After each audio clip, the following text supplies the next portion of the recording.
Well, good morning.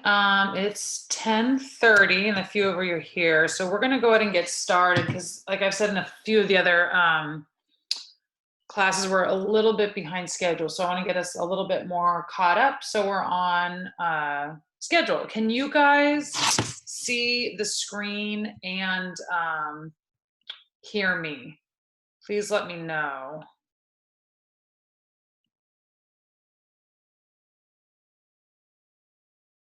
Yes, thank you, Sylvia. Okay. A couple of administrative items really quick. The first one, the department, not in our class, but the department had some issues with some academic dishonesty over the last couple of weeks that have gone up to the dean. So I'll be posting an announcement later about just a reminder of the academic honesty policies at Fletcher. I don't want anyone in our class to take offense to it or think it has anything to do with anyone in here. Again, I didn't see any of this in our class. This was in other classes, but they wanted to make sure everybody in the department passed along that information just for future reference, especially now that everybody's online, just to remind everybody of the policies. That's the first one. The second one, I don't like telling you guys this over the computer. I was hoping to tell you guys this in person. As some of you know, my husband's in the military and we are actually transferring this summer. So next month, right after finals, we are actually moving to Rhode Island, which is kind of a big shift for us after being here for a few years. But the good news is that I was actually asked to go ahead and keep teaching online for Fletcher. So I'll still be teaching a couple of classes in the fall remotely. I know most of you probably don't like the online format after dealing with this, but it will be a different structure since it's a class that's set up to be online. So I just want to let you know, if you guys have any questions about that or about the academic policy announcement I'll be posting later, just let me know. Where we left off on Thursday last week was with section 4.9 part B. Remember what we were talking about. Let me see if I can find it up here. We're looking at algebra with fractions. I know everybody's favorite thing are fractions. So we left off here with how to solve fraction equations with several steps. So this is where we have addition and subtraction. So fraction equations fall into two main categories: the type where we clear a single fraction as a final step and the type where we clear all fractions as a first step. So in this part, we will solve the first type where we clear a single fraction as a final step.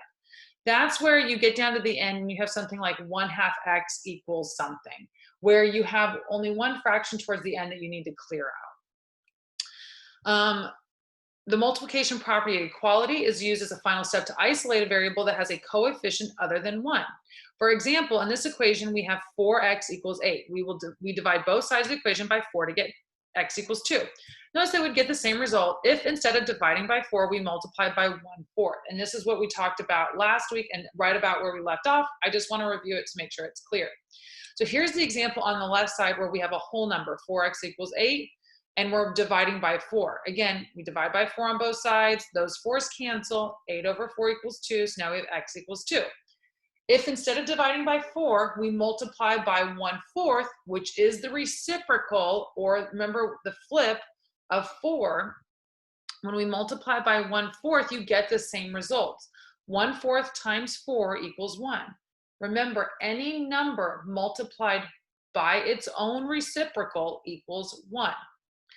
So here we're multiplying both sides by 1/4 to get the same result, x equals 2. Remember, if you're dividing by a number, that's the same thing as multiplying by its reciprocal. Listen to lecture and try to work here and there a couple of quizzes during this time.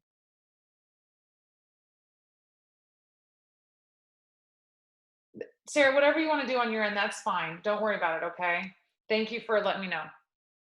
All right, multiplying by the reciprocal of a fraction coefficient clears away the fraction, isolates the variable.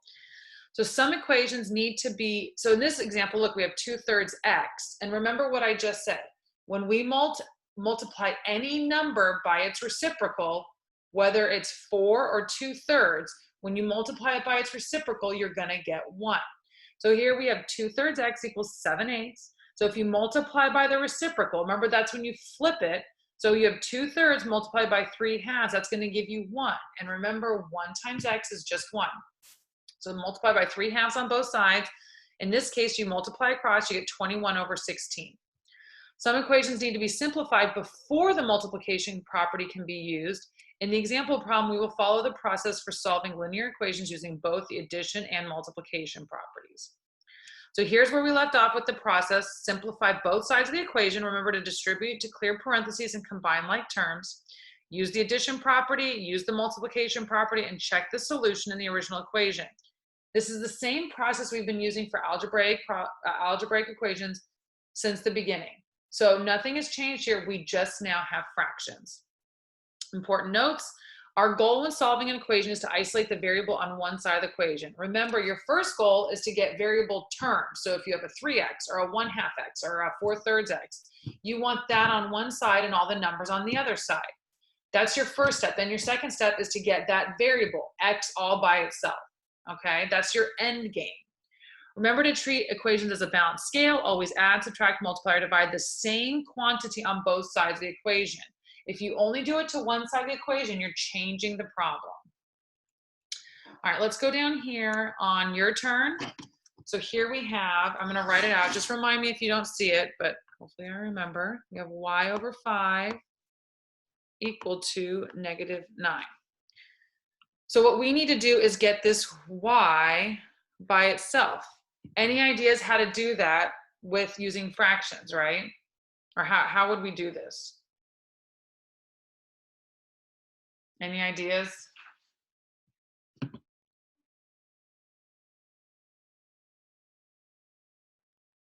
Use the reciprocal.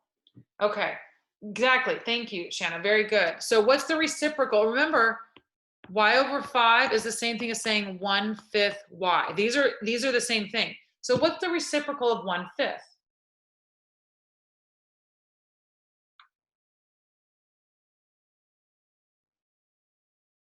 Very good, Shanna. Good. Yes. So here, if we were to rewrite this just to make sure it's clear. So here we have 1/5 y equal to -9. So if we were to multiply by the reciprocal, it'd be 5/1, which is the same thing as 5, right? So then when these cancel, right, because it's multiplied by its own reciprocal, so that becomes 1. So then we have y equals -9 times 5, which is -45. Okay? And we would check that because you say -45 divided by 5 equals -9, and that's true. All right, let's go to another example. All right, so part B, we have -4 equals -2/9y. So again, we need to multiply by the reciprocal. This is the fraction we need to take the reciprocal of. So what's the reciprocal of -2/9? It is -9/2. Now, don't forget your negative. Always keep track of your negative. If you forget that negative, you're gonna get the wrong answer. Now on the exam, if you forget the negative and that's all you did, but you did everything else correct, you will get some credit, but do your best to always track those negatives. It's really important. So then we need to multiply the 4 also. Remember, whatever we do to one side, we have to do to both sides. Okay, so these cancel because when you multiply a number times its reciprocal, that equals 1. So now we're left with y equals on this side, and then we have -4 times -9/2. And remember, -4 is the same thing as -4/1 times -9/2, and we just multiply straight across. So then we're left with -4 times -9, which is 36/1 times 2, which is 2. Am I done there? Is that it? Is that simplified? Am I done?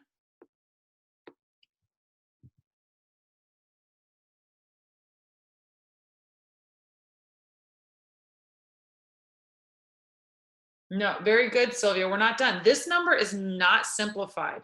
What is 36 divided by 2? That's 18. So there's our answer. 18 equals y.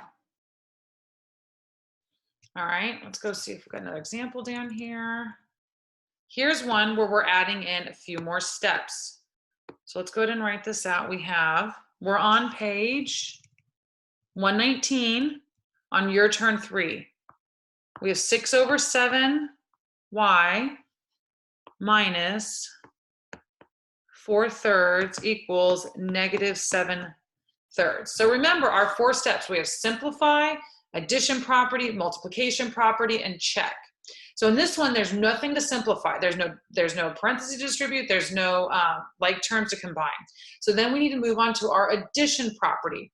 Our addition property is when we want to get this term all by itself, and we need to get this term over here. So we need to cancel this term on this side and make sure we get it over here.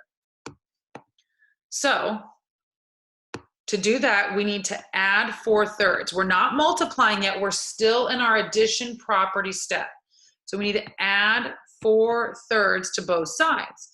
Well, -4/3 plus 4/3 goes to 0. So then we have 6/7 y on this side. And then on this side, I'm going to go ahead and write it this way so that we can see it easier, right? So remember, when we add fractions with the same denominator, we add across the top and then we keep the same denominator. So this equals -7 plus 4/3, which really just equals what? -3/3, which equals -1. Okay? So let's go ahead and erase everything in the middle and write this closer so we can go ahead and solve it. Oops. All right. So now we're in the same, those 2 examples that we looked at just before this is the same format as that. Now we need to clear this fraction. In order to do that, we're going to multiply by the reciprocal on both sides because we need to get this all by itself. All right, so these cancel because they become 1. So we end up with y equals, and then -1 times 7/6 is -7/6. Any questions about that so far, about how to multiply by the reciprocal?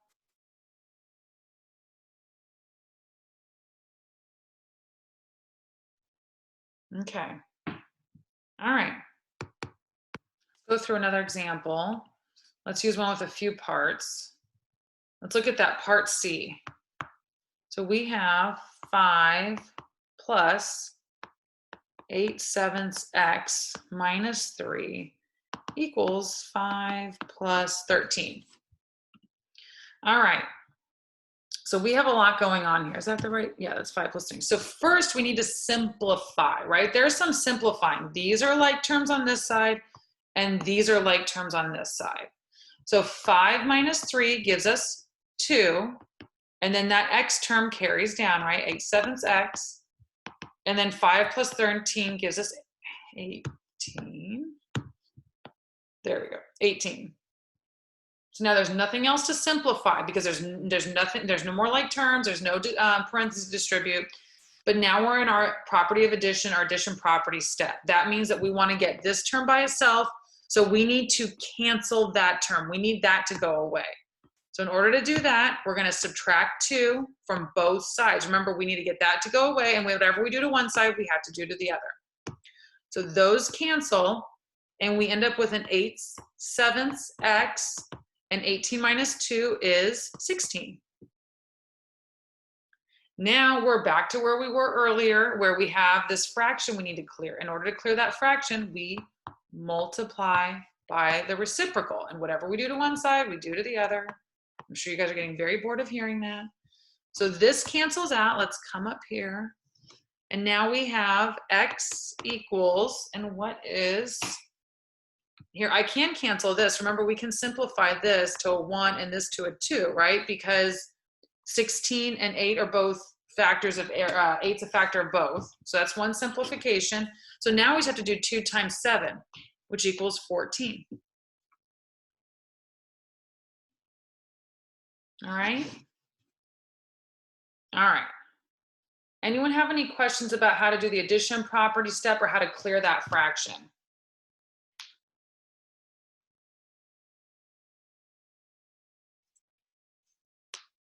Okay, if you guys have any questions, remember you can just write a Q in the chat window and I'll unmute you so you can ask it. All right, so now we're on part C or section C of 4.9, solve fractions, clearing fractions. So for most equations involving fractions, it's helpful to clear all fractions, in particular the denominators, as the first step in solving the equation. Then the equation involves only integers. I think most people prefer to solve algebraic equations with just integers because the fractions make people nervous, I'm sure. To clear fractions, multiply both sides of the equation by the LCD, or the least common denominator, of all fractions on both sides of the equations. After that, use the same process for solving equations that we've used up to now. Here's the general idea of how it works. So we're going to go through this. Here's an example equation. We have 3/4 x minus 1 equals 1/2. So what they did is they went ahead and found the LCD of all the denominators. See here, we have 2 and 4 as the denominators.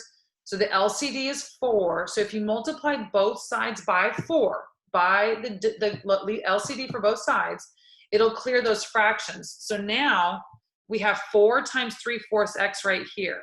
When you have 4 times 3/4 x, and then you have 4 times -1. So it's the same process as distributing before, but now we have fractions. So on this side, 4 times 3/4 is going to give you 3x, and 4 times -1 is going to give you -4. On this side, 4 times 1/2 is going to give us 2, right? Because that simplifies to 2/1.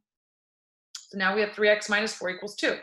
And this is a little nicer to work with than this up here. Now, if you don't remember to do this when you're working an algebraic problem, that's okay too. You'll still get to the same answer.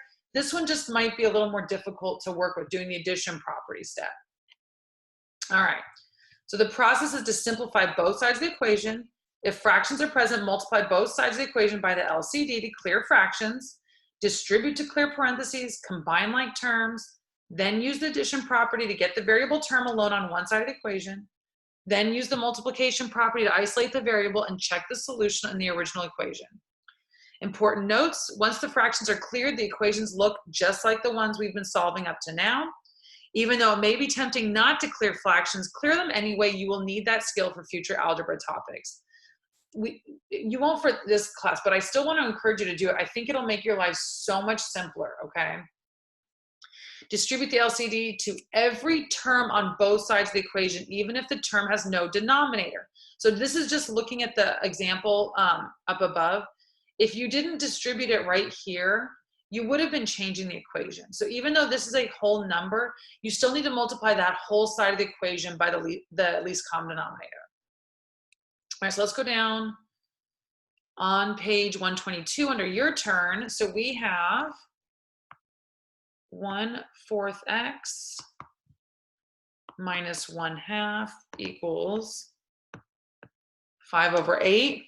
So let's take a look at this. Any ideas what our least common denominator is, just by looking at it?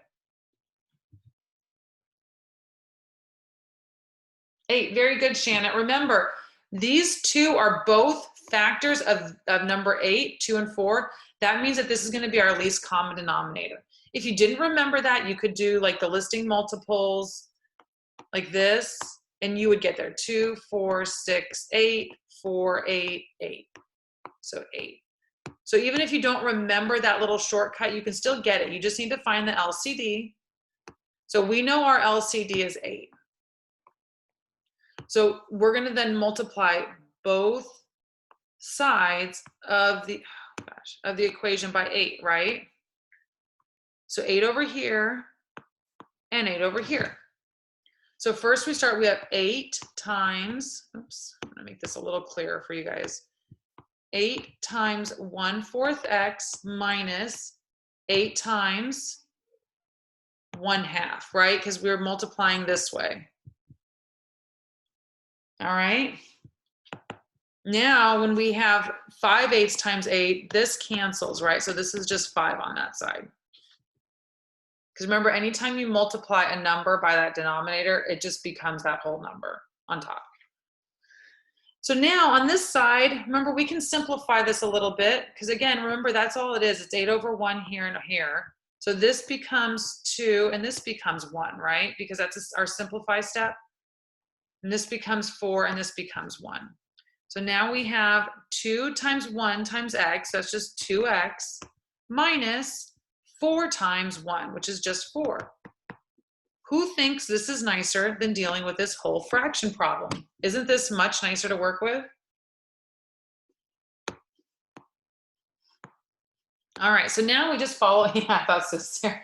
So now we just follow our algebra steps. First, we need to get this by itself, so we need to get rid of this by adding 4 to both sides. That clears.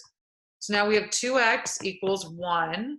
So now how do I do this part? Do I multiply? I can either multiply by 1/2 or divide by 2, but since we're practicing multiplying by the reciprocal, let's go ahead and do that. 1/2 times 2x, and then 1 times 1/2, because we want to clear that. We want this to go to 1. So that turns to 1. So let's come up here. We have now x equals 1/2. And we would just plug that back into our original equation to check it. Okay. Let's go through some more examples. Like I said, if you have any questions, just type Q in the chat and I'll unmute and you can ask, or you can ask in the chat if you're not comfortable talking. So here we have, we're on page 123 of 4.9. We have 5 minus 1/6 y equals 1/2 minus 1/3 y. Okay. So let's go ahead and clear those fractions because this is an ugly problem to work with. This would be a huge pain. So does anybody look at this and see the least common denominator?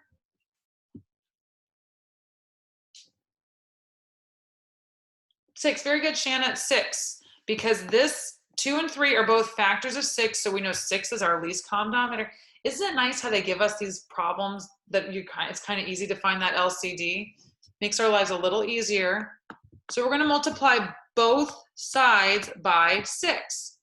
So we start by clearing these. Now we're on to our simplify step, right? We need to clear these parentheses. So we have 6 times 5 is going to give us 30 minus 6 times 1/6 y equals, and now we're going to multiply on this side, although my arrows are going to get kind of ugly.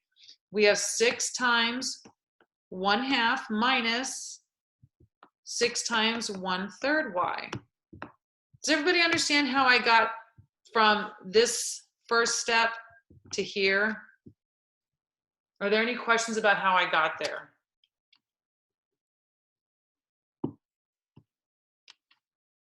Okay, thank you. What page? We're on page right here, 123. Okay. All right, so now we're going to multiply through. So that 30 stays the same. 6 times 1/6 is just 1, right? This is the same thing as 1. So we have minus 1y, which is the same as y, equals, what's 6 times 1/2? Anybody know?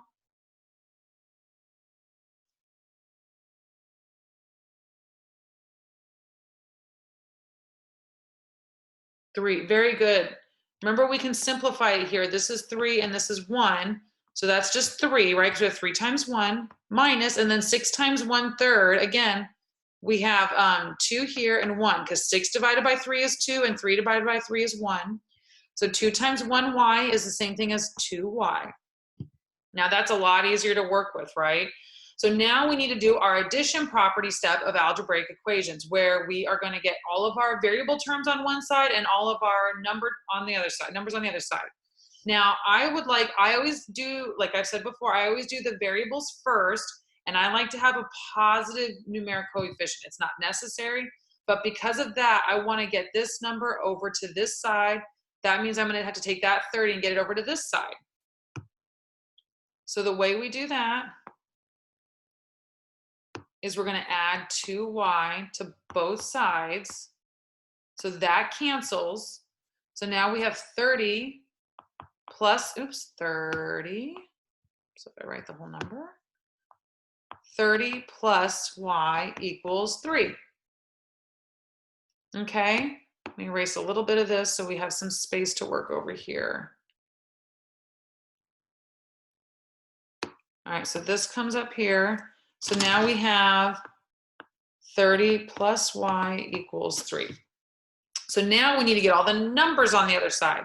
In order to do that, we need to get rid of this on this side So that means we subtract 30 from both sides. And then we're going to end up, these cancel. We're going to have y equals negative 27. 27. And you would just plug it into that equation to make sure that they are equal on both sides. All right. Any questions so far?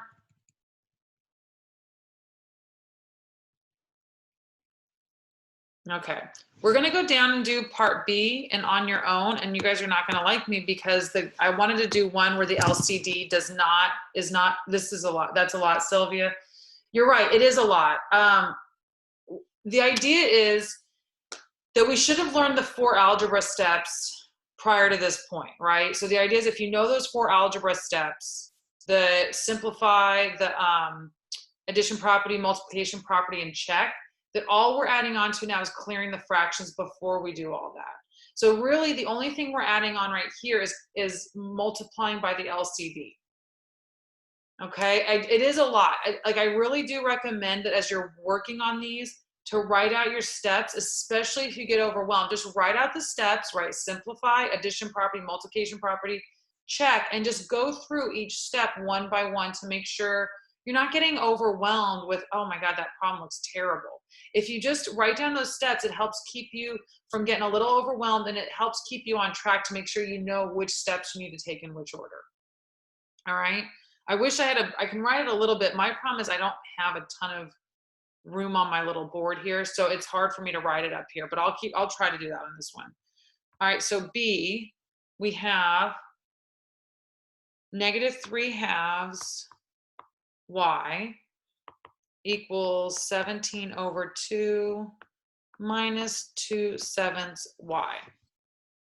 Who wants to get rid of the fractions? I think everybody does. Now looking at this, we cannot immediately see what our LCD is, right? We need to find the LCD. So let's remind ourselves of the steps, and hopefully, Sylvia, this helps you a little bit. So 1, we need to simplify. If in simplify, now we have clear fractions. If it's all fractions like this, right? Clear fractions, distribute, combine like terms, and then 2, we go to addition property, multiplication property, and then check. Okay, so let's remember all of our steps so that we don't get super overwhelmed. So we're right here in this clear fraction. So when we're clearing our fractions, the first thing we need to do is find the LCD. When I'm looking at this, I cannot see right off the bat what my LCD is because these two are not a multiple of the bigger number. So now we actually need to figure out what our LCD is. The best way to do that in this case is probably going to be the division method.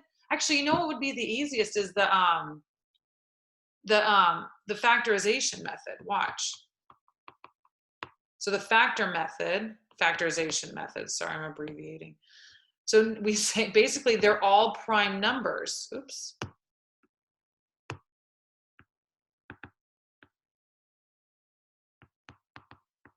So remember the LCD, when we build it at that, we go, okay, where does 2 occur the most? Well, it occurs the most once in both of these. So we're just going to say 2. Where does 7 occur the most? It occurs the most here because it's only once. 7 equals 14. So our LCD is 14. All right. So we're going to take this off. So now we know our LCD is 14. Okay. So I'm trying to think of the best way to write this. I don't want to erase this. I want you guys to be able to see this. Okay. So let's go ahead and write, we're going to have to multiply both sides by 14. So let's say we have 14 times on this side and times 14 on this side. So when we have, I'm just going to write it out so you guys can see it. So now we have 14 times negative 3/2y equals 14 times 17/2 minus 14 times 2 over 7y. So I've cleared those fractions, but now I need to do the multiplication. I don't like the factor method. Yeah, I understand. It was the easiest one in this one. So I'm trying to show you guys a different methods. So let's go ahead and do some simplifying before we multiply. 14 and 2 have the common factor, right? 14 divided by 2 is 7. 2 divided by 2 is 1. Then, so that leaves us with negative 21y on this side. Here on this side, we have 1 and 7, right? 14 divided by 2 is 7. 2 divided by 2 is 1. So what's 7 times 17? That gives us 119 minus, and then here we're going to get 14 divided by 7 because we're dividing by 7 here. It's going to give us 2. 7 divided by 7 is 1. So we have 2 times 2, which is 4y. All right, does everybody understand how I got from here, from this step to this step? Yes, thank you. No. Kim, what part are you having a hard time with? Can I unmute you, Kim, or can you unmute yourself so that you can tell us what part you're having a hard time with?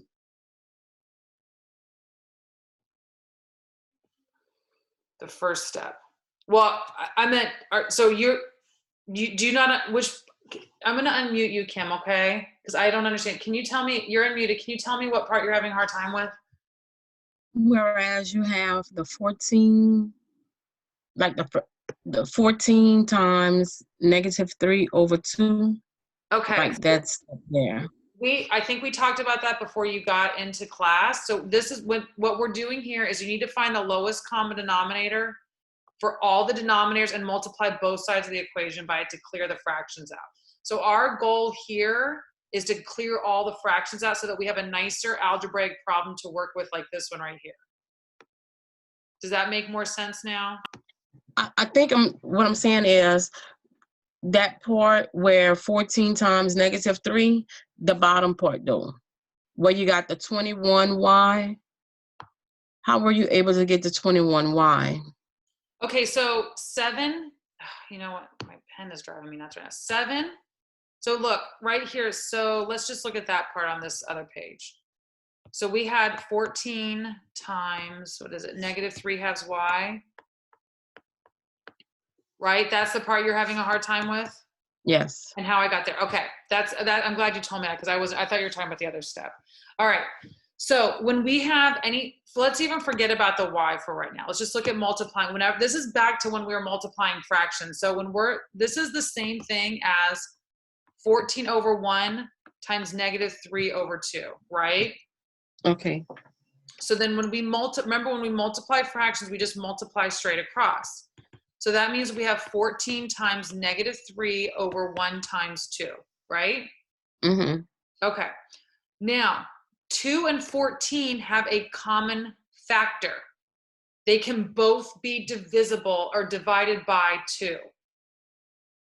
Do you see Correct. that? Both even numbers. I got it. They can both be divided by 2. You can say, okay, well, 2 divided by 2 is 1, and 14 divided by 2 is 7. Because they can both be divisible by 2 or divided by 2. So then when you're multiplying, now we have 7 times negative 3, that's negative 21. And it's divided by 1, which is just the same thing as negative 21. Okay. Does that make more sense? Yes. Okay. I think the step that's going to trip people up is this simplification step. But you guys do need to understand how that works. But if you forget it, it's okay. If you're doing this on your own at home and you forget, if I do 14 times negative 3, that's going to give me, let's say I forgot that. That's going to give me negative 42 over 2. Let's say I don't, and then right there, then I'm going to say, okay, that's negative 21. So you'll still get to the same place. This is much easier because then you're working with nicer numbers. And I know that 7 times negative 3 is negative 21 instead of trying to multiply other stuff. Does that make sense? Okay. Good. Thank you. Good. All right, let's go back to where we left off. And actually what I'll do is I'll go ahead and, oh my gosh. Okay, so we're gonna say, we're gonna pick up with negative 21y equals 119 minus 4y. All right, now we have a nice, good, Joy, I'm glad that helped you too. Okay, so now we have this nice, pretty algebraic equation. I'm sure all of you agree that this looks like a much better one than that hideous junk with the fractions before. So now we need to get all of our variable terms on one side and our numbers on the other side. So since we don't have any numbers on this side, it only makes sense to get rid of the variable term over here and bring it over here. So to do that, we want to cancel it on this side by adding 4y, and then we need to add 4y over here. So these cancel. So now we have, I'm sorry, oh, sorry, I'm like totally blanking right now. Negative 17, gosh. Negative 17y equals 119. Then we divide that, right? Or so then we need to either divide by negative 17, or we can multiply by 1 over 7, negative 1 over 17. Either way, but we're going to get to the same answer. And what we're going to get, these cancel. So now we have y equals negative 7. Because that simplifies, when you divide 119 by negative 17, you get negative 7. Who would have thought from looking at that horrible original equation over here with all these ugly fractions, who would have thought we'd get down to something nice and clean like negative 7, huh? All right, any questions about that? So the idea here, again, I just want to reiterate, whenever you see a problem like this, where there's a bunch of fractions or more than one fraction, and it's like, whoa, I don't want to work with that, find the LCD of all the denominators and multiply both sides of the equation, the whole side of the equation, by that LCD to clear all those fractions out. All right, if you have any questions about that, let me know. I do believe that I already gave you guys the practice problems for 4.9 last week, but just to be safe, here's our practice problems. We've got 9, 15, 21, 27, 31, and 41. All right, I'll leave that up there for a few minutes. I'm getting positioned down here. And that right there is the first part of module 10. The next part's going to be section 4.10. Once we're done with 4.10, that wraps up the whole chapter 4. And then we're going to be moving on to chapter 5 after that. So 4.10 is also part of module 10. So you guys should have already completed your module 9 quiz over the weekend, like I told you last week. You should be working on module 10 this week and for sure finishing it over this weekend.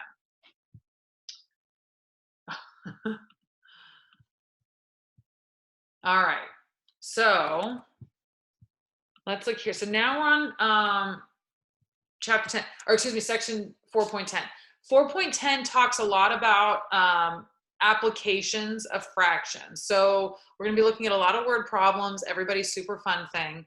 So for this section A, we're going to be using the rules for multiplying and dividing fractions to solve application problems. Notice it said multiplying and dividing. These are not adding and subtracting. These are just multiplying, dividing fractions to solve application problems. Back here. All right. What have I've been saying this since the beginning of I've been saying this at the beginning of the semester. Always ask yourself whether the answer makes sense for the situation described in the problem. If the question asks you how many, I don't know, how many Cinnabons can you make? I don't even want to bring up that question, but that's like something like that. If you end up with a negative answer, you messed up somewhere. So always make sure that the answer makes sense for what you're looking at. If you're not sure whether to multiply or divide, try both and see which makes sense. If you get a number that's way too big for what you're expecting, you probably should have done the other one, and vice versa. So let's go down here.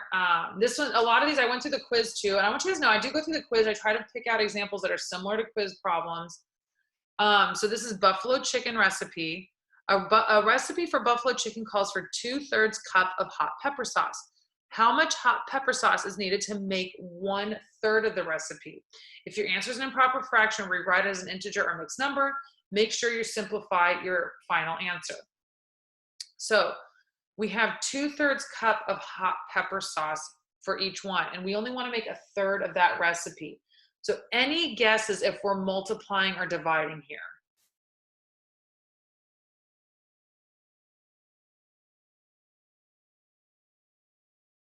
Dividing. You think dividing, does anybody else agree or disagree with that? Think about this. If I told you that you needed 1 cup for a recipe, and then I asked you how much, let's say I needed 1 cup of sugar for a recipe of cookies, but I only wanted to make a half batch of cookies, how would I know how much sugar I would need for a half batch? Or can you tell me how much sugar we would need for a half a batch?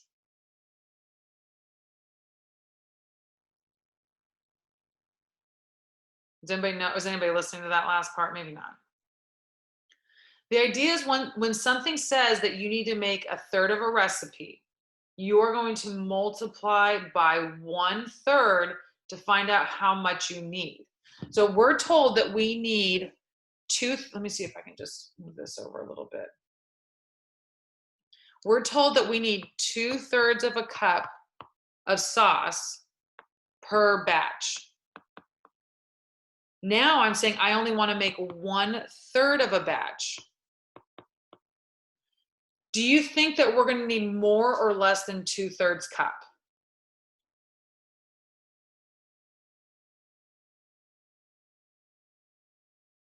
Less. Less. Very good. We are going to need less. So let's go ahead and divide and see what answer we get. So we're going to say 2/3 divided by 1/3, because most of you said that you think we should divide.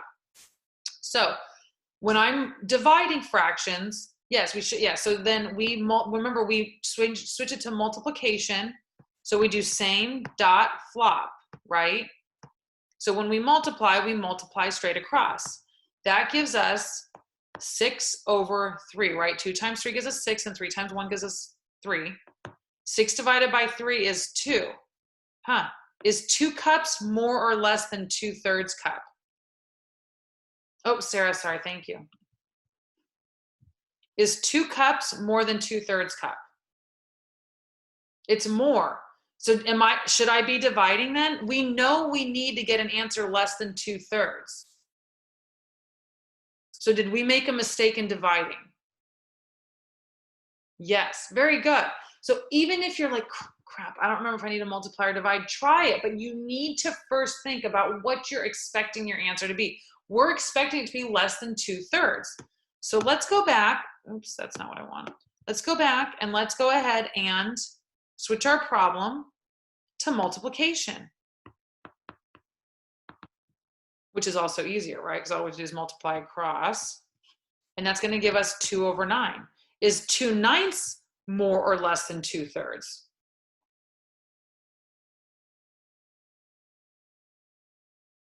No, it's 2/9 is less than 2/3. Yes, Sarah, very good. 2/9 is less than 2/3. Remember, we have the same numerator, but this has a bigger denominator. So that means, let's say we were looking at our pi. Remember we learned this. Wait, sheesh. Let's do like this. So 2/9 is just this. 2/3 is all of this. So now which one's more?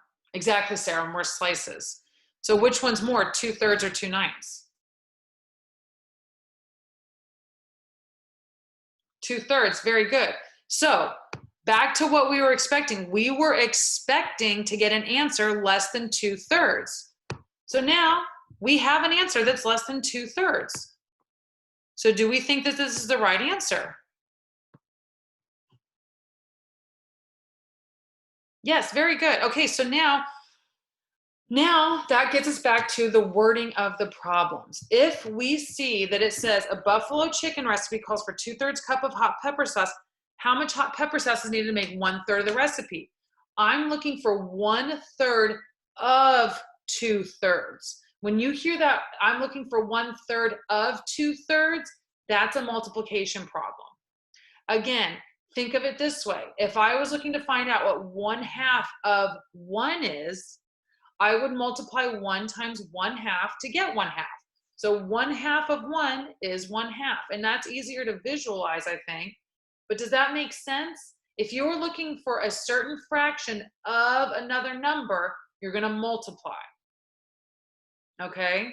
Again, if you forget, go ahead and do the problem and then see if the answer makes sense. All right, that's the buffalo chicken recipe. Let's look at the pellet stove problem. I love all these super practical examples. All right, pellet stove. It takes 5/8 of a bag of pellets to fill a pellet stove. How many times can the pellet stove be filled with 10 bags of pellets?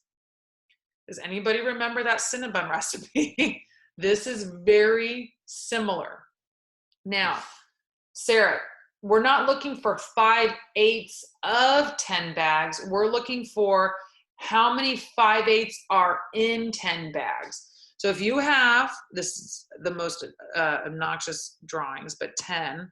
And I did see some of you did this in your work on the test and it helped. 1, 2, 3, 4, 5, 6, 7, 8, 9, 10.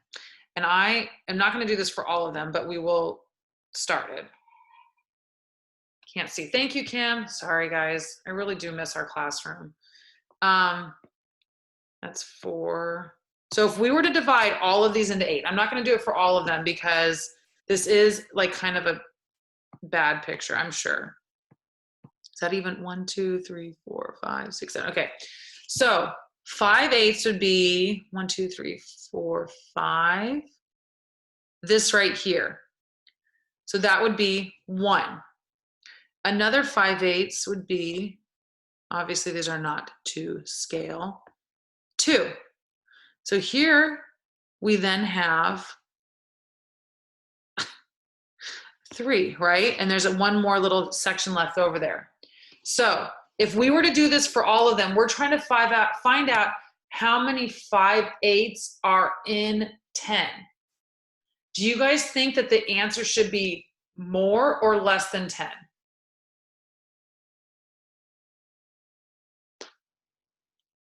More. No, it's more. Sarah, you're right. It is more because 5/8 is less than 1. So if we want to know how many 5/8 are in 10, we're going to get more than 10, right? Like look at right here. We already have 1, 2, 3 just from these 2 bags. So we would expect our number to get over 10. So when I want to know how many groups of 5/8 are in 10, what I'm saying is 10 divided by 5/8. Just to think of this in another way, let's say that it took 2 bags to fill a pellet stove, and I wanted to know how many groups of 2 I can fill, or how many times I can fill it if I have 10 bags. That would be 10 divided by 2, right? So in this case, we need to go through and do the math. So let's go ahead and work out this problem. So remember, 10 is the same thing as 10 over 1. Then we need to do same dot flop, right? That looks like another 8. That's terrible. 5. All right, so this equals 10 times 8 over 1 times 5. I can simplify this, right? I've got a 5 here, so 5 divided by 5 is 1, and 10 divided by 5 is 2. So 2 times 8 is 16. So there are 16 groups of 5/8 in 10. So let's see how they worded it again. So you could fill the pellet stove 16 times if you have 10 bags. Does that make sense? Ish, kind of? Okay. All right, let's look at the distance height. Here we have the Appalachian National Scenic Trail is a marked hiking trail of approximately 3,500 kilometers extending from Springer Mountain in Georgia to Mount Katahdin in Maine. If Jay and Amy hiked 5/7 of, I'm not doing any of the work, Kim, I'm just reading the problem. 5/7 of the Appalachian Trail, how many kilometers did they hike? So in this case, when I'm reading through this, I want to know what 5/7 of 3,500 is. So what are you guys thinking we're doing? Are we multiplying or dividing? Multiplying, very good, Sarah. And here's the other thing. Do we think that they hiked more or less than 3,500 kilometers? More, you think more, Joy? But look, it's less because look, we have 3,500 and they only went 5/7. Well, 5/7 is less than 1. So if it's less than 1, that means they didn't make it the full 3,500. So our answer should be less than 3,500. So let's go ahead and multiply it. So here we have 3,500 times 5/7. Now, is 3,500, we could probably reduce this before. 3,500 divided by, I think it's 500 divided by 7. Yeah. So this, if you divide 3,500 by 7, you get 500. And if you divide 7 by 7, you get 1. So then we have 500 times 5, which gives us 2,500. So if they hiked 5/7 of the 3,500 kilometer trail, that means that they hiked 2,500 kilometers. Does that make sense? Good. So remember, if you're looking for a certain fraction, like in this case, 5/7 of 3,500, that is a multiply. If you're looking for how many groups or how many like bags, for example, you have in a bigger group like that, that's a divide problem. All right, so now we're on section B, solve problems that involve adding or subtracting fractions. So this is the same concept as what we just did, but now we're looking at adding or subtracting fractions. I think these might be a little easier to interpret than the multiply and divide, but let's take a look. Use rules for adding and subtracting fractions. Always ask yourself whether the answer makes sense for the situation described in the problem. So let's go down here, medication. So we're on page 131, your turn 2. So a nurse has 2/3 grams of ampicillin available for a patient. If she administers half a gram to the patient, how much ampicillin is left? If your answer is an improper fraction, rewrite it as an integer or mixed number. Make sure you simplify your final answer. So we're looking at adding or subtracting. If she starts with 2/3 grams and gives out 1/2, and we want to know what's left, is this an add or subtract problem? Subtract, very good, Sarah. It's subtracting. Like if I said I had 2 cookies and I gave 1 to my kid, it's 2 minus 1 is 1. So when you're taking something out of it and you want to know what's left, that's a subtraction problem. So here we have 2/3, this is what she started with, minus 1/2 that she administered, and we want to know what's left. So how do we do this? We need to find a common denominator. This one's pretty easy, so we'll just do the listing multiples. So we have 2, 4, 6, 3, 6. So 6 is our common denominator. Make sure you guys can see the rest of that. 6 is our common denominator. So we need to multiply, right? So we need to multiply this one by 3/3 and this fraction by 2/2 to get them to be the same denominator. So we have 4/6 minus 3/6. That equals 4 minus 3 all over 6, which is 1/6. So she has 1/6 gram of this ampicillin left. It's 1/6. Do you see that, Sarah? So the 2/3, if it was a different, if these were different, oh, do you see this problem now, Sarah, from this? It's 1/6. I have a feeling you were just looking at the numerator. Okay, perfect. All right. Let's look. See, these ones are a little easier to translate, I think. Let's look at our fitness training example. So we have, again, solve the following problems. If your answer is improper, rewrite as an integer or mixed number. So Dino, I don't know, requires each person to stretch a total of 1/5 hour before beginning his or her fitness training session. If Jacqueline has stretched 2/15 of an hour, how much longer does it take Jacqueline to stretch before beginning her fitness training session? So she needs to do a total of 1/5. She's already done 2/15. How much is left for her to do? Is this addition or subtraction?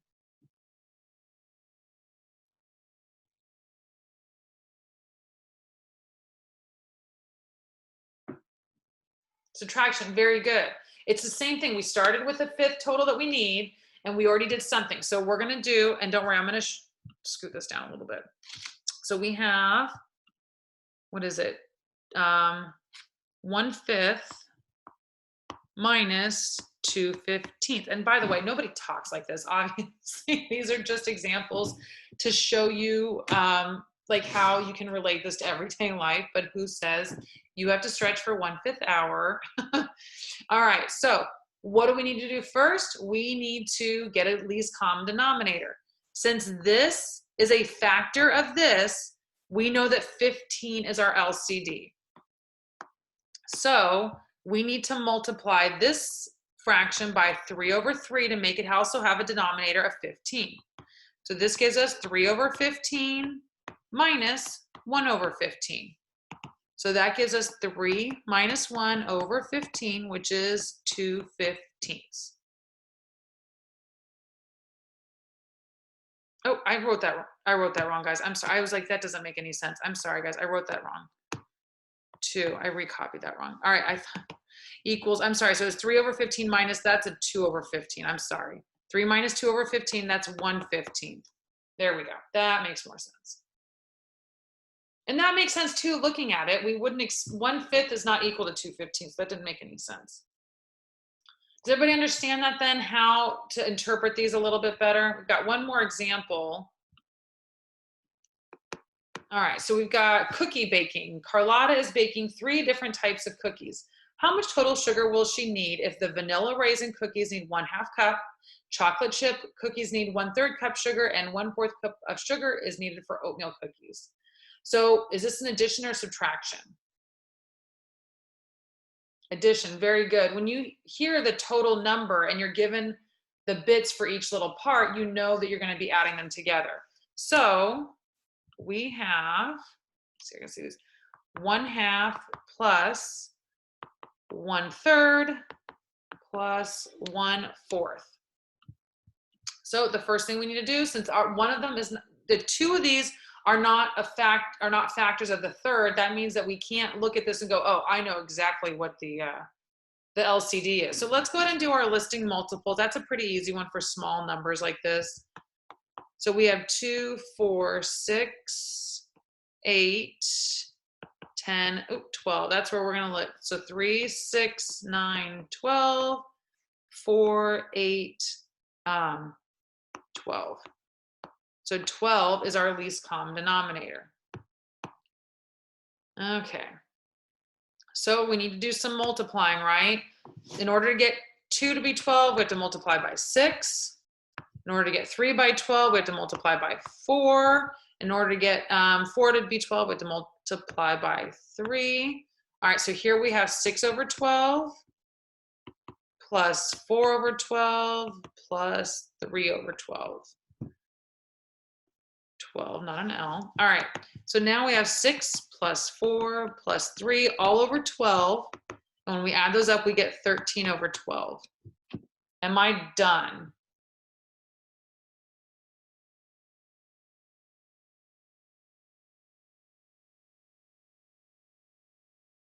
Nope, that is an improper fraction. And it specifically told us that we have to convert that to a mixed number. So let's go ahead and do that. Now, I will tell you, just looking at this, I know it's going to be 1 and 1/12. But if you look at that and you don't see that, we do it by dividing. 12 goes into 13 one time with the remainder of 1. So this equals 1, remainder 1. So that now tells us that this equals 1 and 1/12. Because remember, this remainder goes up here. This whole number goes right here, and then you keep the denominator. All right? Do you guys like those add or subtract ones easier? Do you guys like those better?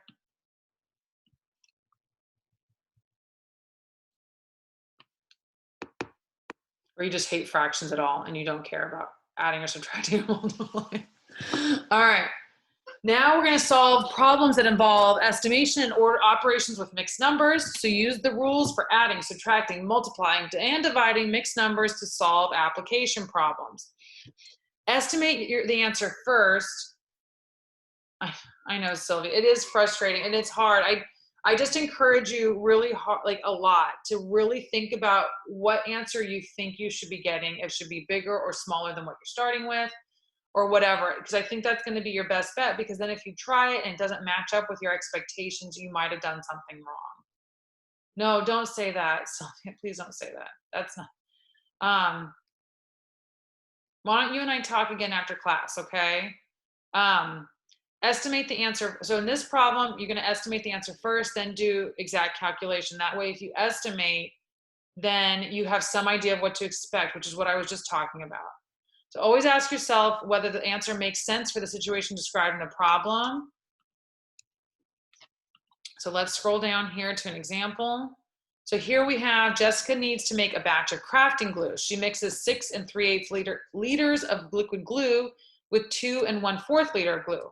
How many liters of crafting glue does Jessica make? If your answer is an improper fraction, rewrite it as an integer or mixed number. So how would I even look at this? This is an addition problem. Is this a, what is this? Does anybody know?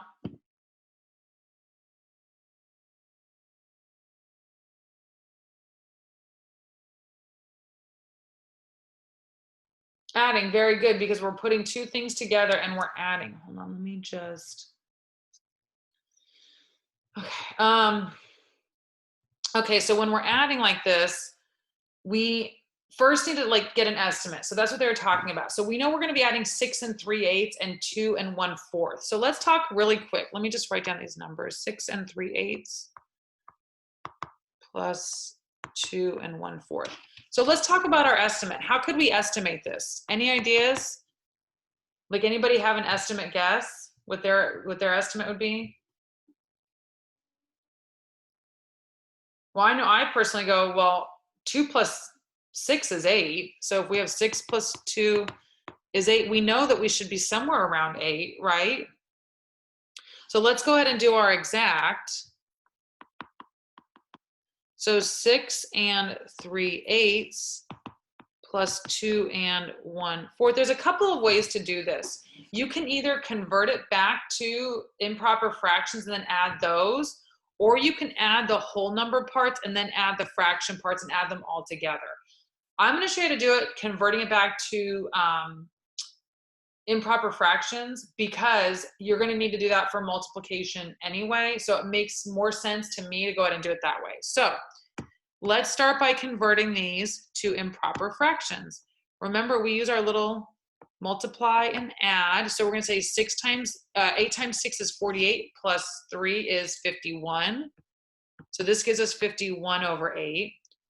Plus, we do the same thing over here. So we have multiply and add. So we have 2 times 4 is 8 plus 1 is 9 over 4. So that's our improper fractions. We're still adding, but now we need to have the lowest common denominator. Since 4 is a factor of 8, we know that 8 is our least common denominator. So in order to make that 4 and 8, we multiply top and bottom by 2, and that gives us 51 over 8 plus 18 over 8. 8, not 18 on the bottom. Thank you. So then we go 51 plus 18 over 8, and that equals 69 over 8. Am I done there?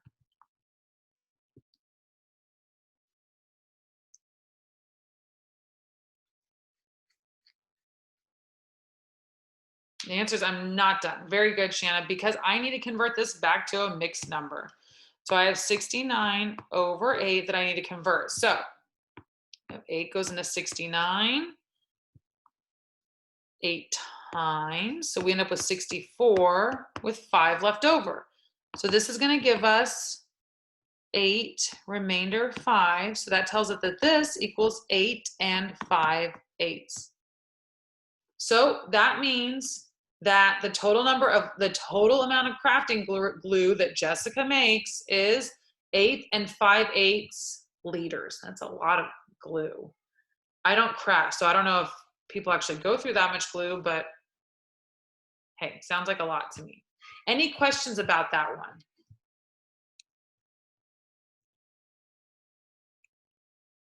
All right, let's go down here to part B on your own.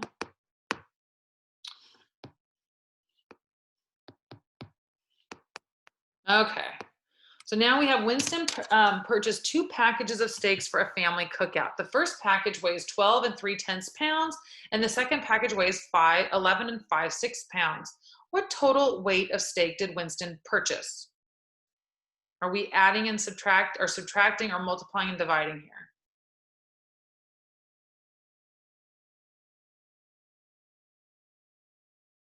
Adding, very good, just like we did in the last one, right? So here, I'm gonna write it out and then I'll show you guys. We have 12 3/10 plus 11 5/6. Okay, so here we need to convert these to improper fractions. Again, doing the little, oops, multiply and add. So we have 12 times 10 is 120, plus 3 is 123 over 10. And then over here we have 6 times 11 is 66, plus 5 is 71 over 6. So now we need to find our least common denominator. I think the one that's going to be easiest for us to do here is the division method. So we have 2, 3, 5, 7. So we start with 2, right? 6 divided by 2 is 3. 10 divided by 2 is 5. We're done with 2's. We have 3 divided by 3 is 1. We can't divide 5 by 3. Done with 3. We move on to 5.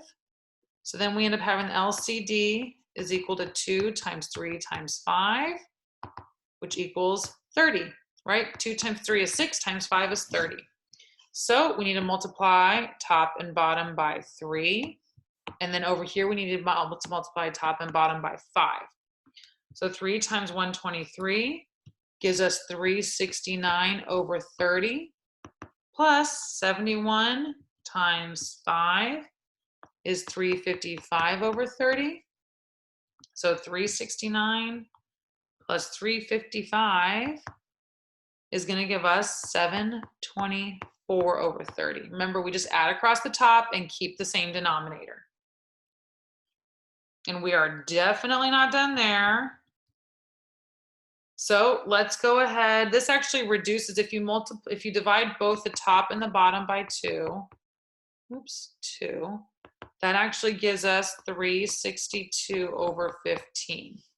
Now, if we want to convert that back, 362 to a mixed number,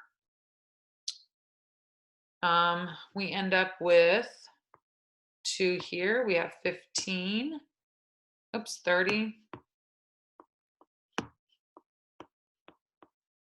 62,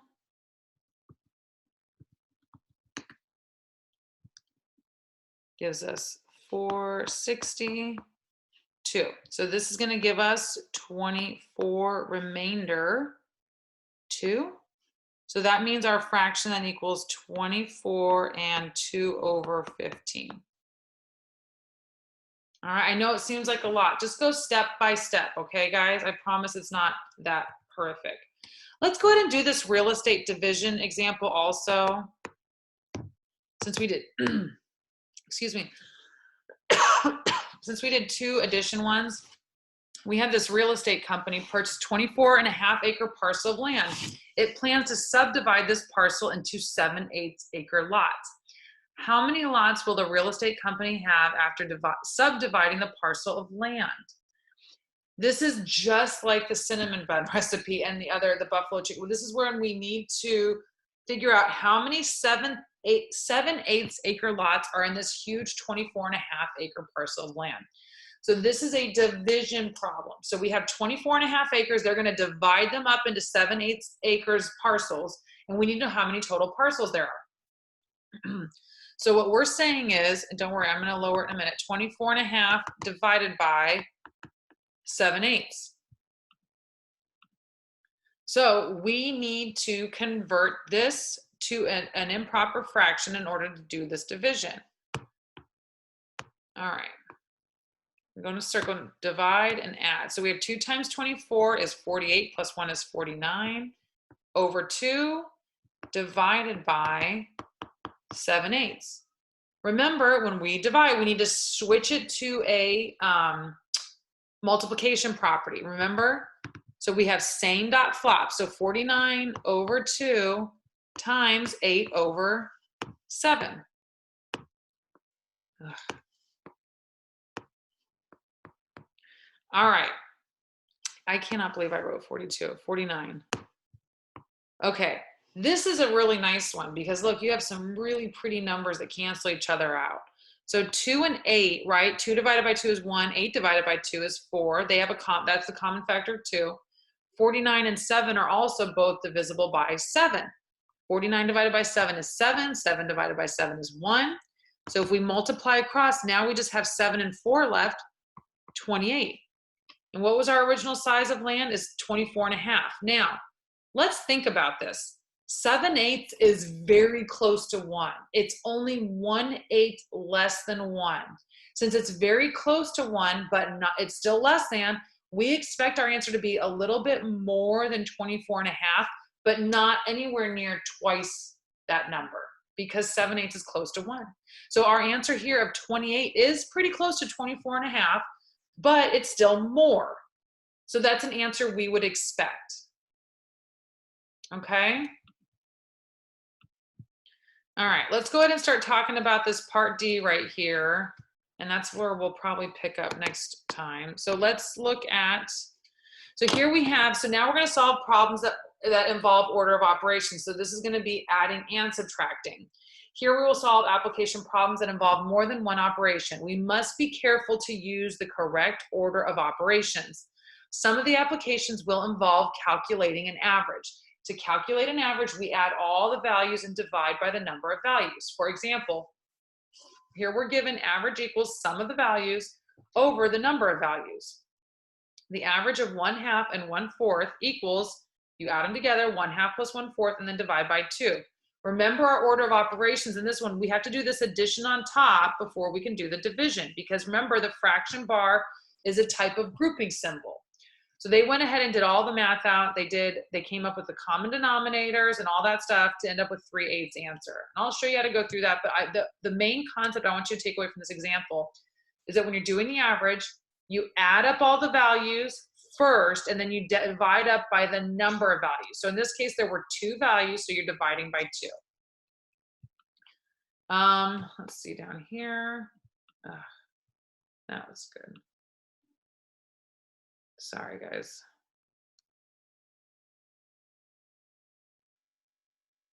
Okay. For some reason, it won't, oh, there we go. Okay, just to make sure we're on. Okay. So if mixed numbers are present, most order of operation calculations are easier if you convert to improper fractions, which is what I just said in the last section. Remember that for multiplication and division, mixed numbers must be converted to improper fractions. So you can add the numbers, when you're just adding mixed numbers, you can add them. But I do recommend converting to mixed numbers because it's going to be easier and you're going to have to do it down the road anyway. Always ask yourself whether the answer makes sense for the situation described in the problem. So let's go down here. Okay. Track and field long jump. At a recent track and field competition, Darren competed in the long jump competition. Darren's 3 jumps measured 6 2/5 meters, 7 1/10 meters, and 5 meters. Looks like something happened in that 3rd jump. Find the average length of Darren's 3 jumps. If your answer is an improper fraction, rewrite as an integer or a mixed number. So remember to find the average. Let's do this. To find the average equals the sum of values. Remember the sum is adding over the number of values or whatever we are given. Okay. So that means that we're, in this case, we're trying to find 6 2/5 plus 7 1/10 plus 5. And how many values do we have? We have 1, 2, 3. So divide by 3. So what we need to kind of focus on first is this top part. We need to convert all of these to improper fractions to add all the way across eventually, because we're going to have to divide it anyway. So let's go ahead and say, okay, this one, we have 6 times 5 is 30 plus 2. And I'm just going to focus on the top. I'm not going to worry about the denominator, that 3 right now. So we're going to say 32 over 5 plus, and here we have 10 times 7 is 70 plus 1 is 71 over 10 plus 5 over 1. We can clearly see that our lowest common or least common denominator is 10 because both 5 and 1 are factors of 10. So we don't need to change anything here. We just need to change these two, right? We need to write equivalent fractions. So we're going to multiply by 10 over 10 here and by 2 over 2 here. So I'm going to come up here, and that's going to give us, what do we have? We have 64 over 10 plus 71. Oops. 71 over 10 plus 50 over 10. All right, so now we're going to just add across the top 64 plus 71 plus 50. Helps if I do it right. So we have 185 over 10. That's our top half. So remember, now we have 185 over 10 all over 3. Remember that. This is the same thing as saying 185 over 10 divided by 3. All right. Now, at this point, remember that's a 3 over 1. We need to switch it to a multiplication problem. Same dot flop. Okay. So then this is going to equal 185 over 30. Although I probably could have reduced that, right? 185 divided by 30. That when we reduce that, we can pull out both 5 from top and bottom, and that gives me 37 over 6. Now, that's an improper fraction. We need to convert it back to a mixed number. So that's 6 and divided into 37. That gives us 636, 1 remainder. So that gives us 6 remainder 1. So that means this equals 6 and 1/6. So his average jump is 6 and 1/6. Now, does that make sense? Yeah, because he has a 1 over here that's 7 and 1/10 and 1 down here that's 5. So it's kind of close to in the middle of these. So that makes sense. If we got an answer like 10 or 100, clearly would have made a mistake. But that number 6 and 1/6 is pretty close to the middle of those other 3 values, which is what we would expect. Any questions? Are you guys, does that, how to make the average make sense to you guys? Because that average is going to be important, because that is something that you guys are going to be looking at, okay? So if you have any questions about that, let me know, okay?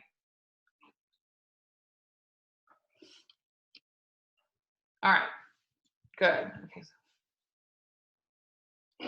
Just making sure I've got everybody noted down who's here. Okay, so that's going to be it for today. I'm going to show you guys, for those of you that feel pretty good, because there's only one more little section of 4.10.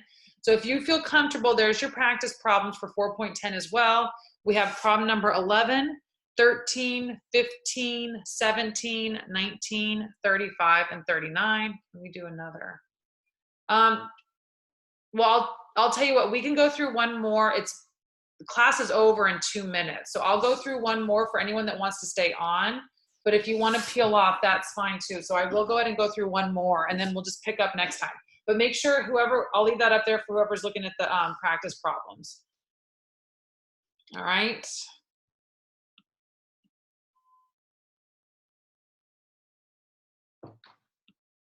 All right, so let me go ahead. I'll be posting that. Let me go ahead and go through one more problem for those that you want to stick on and watch another average.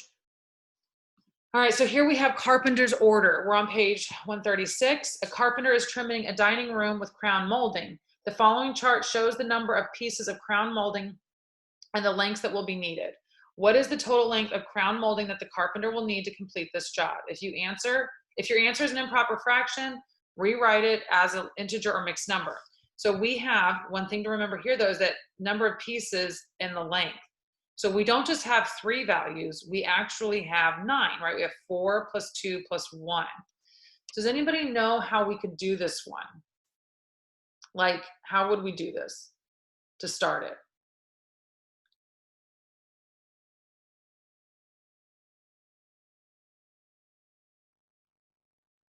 no ideas. Okay, so well, this is what we need to do. We're looking for the total length.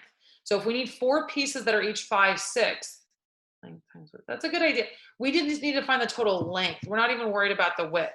And this isn't one of those ones where we have an area, but that's a good idea, Sarah. It's good to think about. So here we have 4 that are 5/6 length. So how many of them, how much total is there? Let's look. We've got 4 times 5/6, right? That's going to tell us how much total length is for these pieces. And then we're going to add in the total length for these pieces, which is 2 times 8. 8 2/3 plus, and then 1 times 6.5, right? That's going to be getting to us. Yeah, Joy, I was just writing it down. Thank you. We're going to get to the total length, right? So we need to convert this one and this one to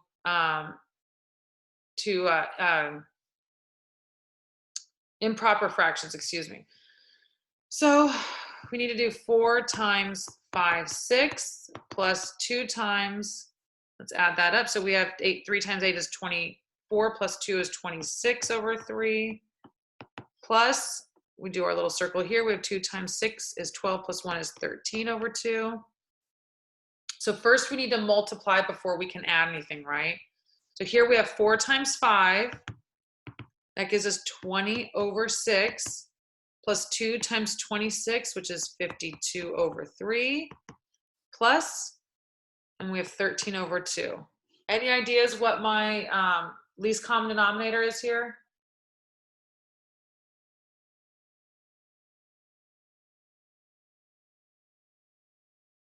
6. Very good, Joy. Shanna, that's good. Because these two are factors of this one. We know that 6 is our least common denominator. Very good. So here we need to multiply this, times 2 over 2 and times 3 over 3. So it's going to give us 20 over 6 plus 104 over 6 plus, what's 13 times 3? Is that 39? Double check. Yeah, 39 over 6. So now we just need to add, we have 20 plus 104 plus 39 gives us 163 over 6. And that we can't reduce, so let's go ahead and switch that back to a mixed number. So I think that's what it told us to do, right? You write it, yep, mixed number, okay. So we're gonna do 163 divided by 6. 6 goes into 16 2 times. We have 4 left over.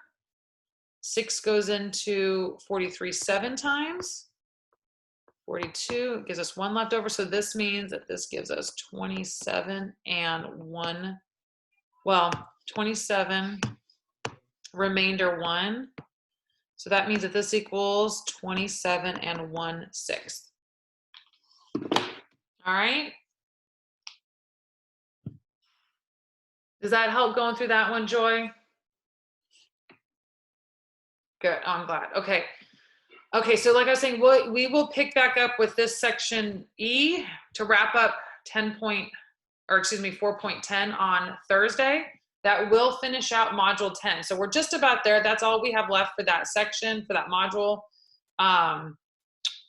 So if you guys have any questions, you should be done with your module 9 quizzes, and you should start working on that module 10, if you can, module 10 practice problems. And if you have any questions, let me know. And Sylvia, oh, I guess you're, I was hoping to reach you. Okay.